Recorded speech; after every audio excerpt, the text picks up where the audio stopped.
समर्पण किसे कहते हैं? जो नारी करती है, जो पत्नी करती है। क्या करती है स्त्री? एक आदमी से विवाह होता है, जिस आदमी को वो जानती नहीं है।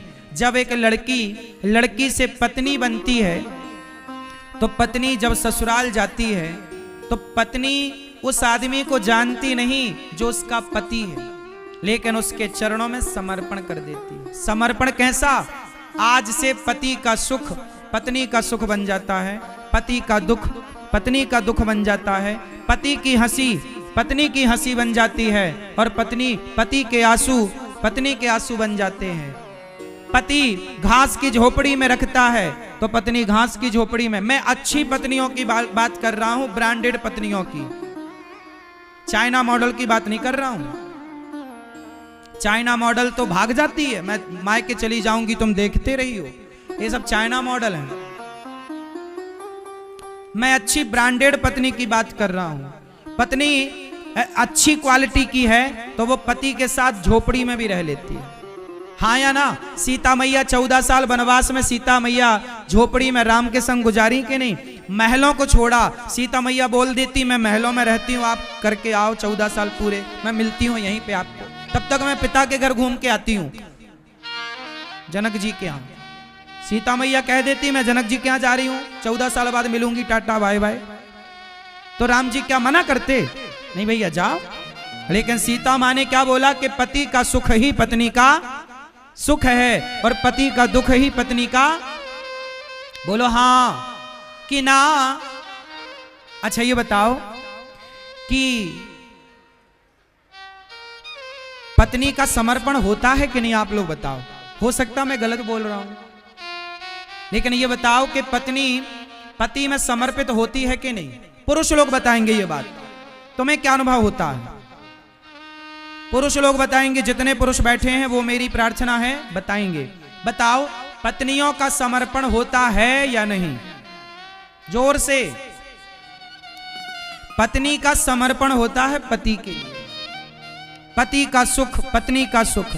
पत्नी देखिए कितना बड़ा त्याग करती है।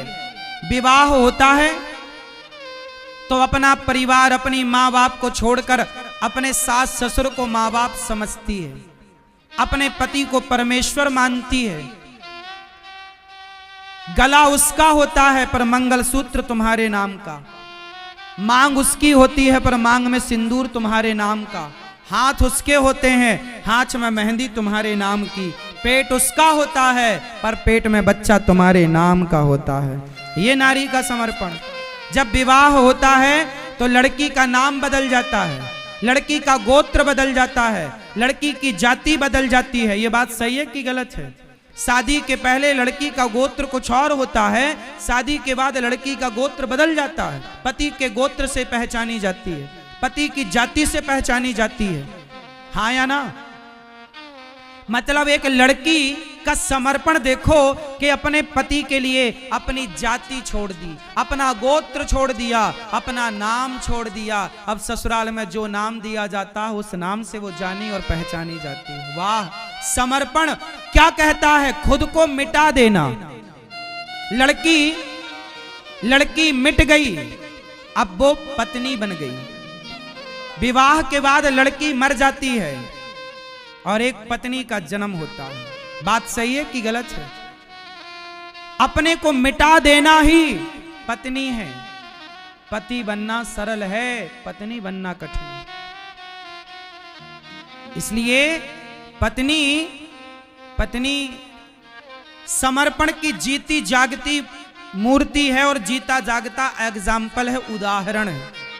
पत्नी से बड़ा मुझे समर्पण का कोई उदाहरण नजर ना आया।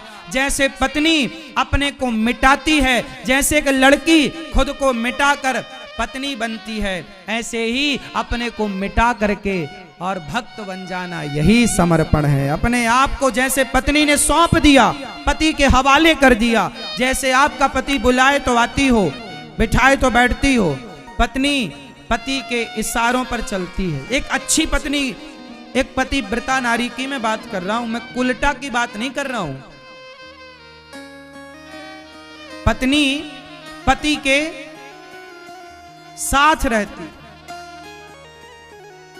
पति में समर्पण है उसका। पति खा लेता है तब खाती है, पति के लिए बनाती है। कई बार बच्चों को पति को परोसने में सब्जी खत्म हो जाती है तो बिना किसी से कुछ कहे अचार के संग खा लेती है। बोलो हाँ। आपको कहती है थोड़ी सब्जी और ले लो, जबकि अंदर बची नहीं है, लेकिन आप खा लो पेट भर के। ये पत्नियां क्या बोलती हैं? हे माता, हे भगवती, हे विधाता, जब मैं मरूं तो सुहागन मरूं। पत्नी चाहती है कि मेरी उम्र से ज्यादा मेरे पति की उम्र होनी चाहिए। इससे बड़ा समर्पण क्या होगा?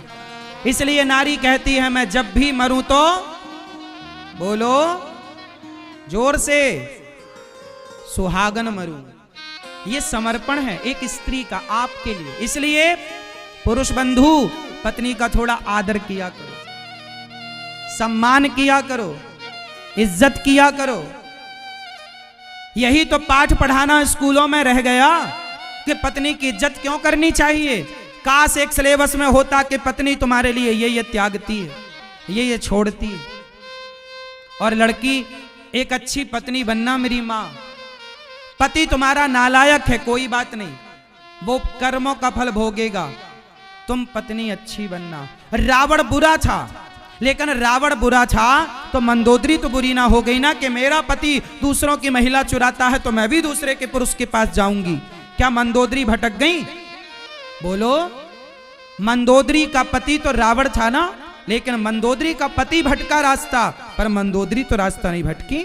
पति रास्ता भटके तो उसके कर्मों का दंड उसे भोगा। यहां पर देखो क्या होता है, हम लोग यहां मिलते हैं और यहां मिलकर कुछ अच्छा या बुरा करते हैं, फिर यहां से हम बिछड़ जाते हैं।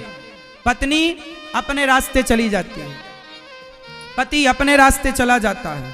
कोई किसी के साथ थोड़ी सदा, पति सदा के लिए थोड़ी है, पत्नी सदा के लिए छोड़ी है। कुछ वर्षों के लिए मुझे मिली है, अच्छे संबंध रखने चाहिए, अच्छे से रिश्ते निभाना चाहिए। इस यात्रा में पत्नी मुझे मिली रास्ते में।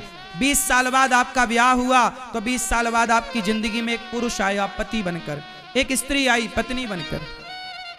25 साल में ब्याह हुआ तो 25 साल बाद आई, 30 साल में ब्याह हुआ तो 30 साल बाद आई, और 50 साल, 55 साल, 60 साल के होते होते तुम्हारी पत्नी चली गई।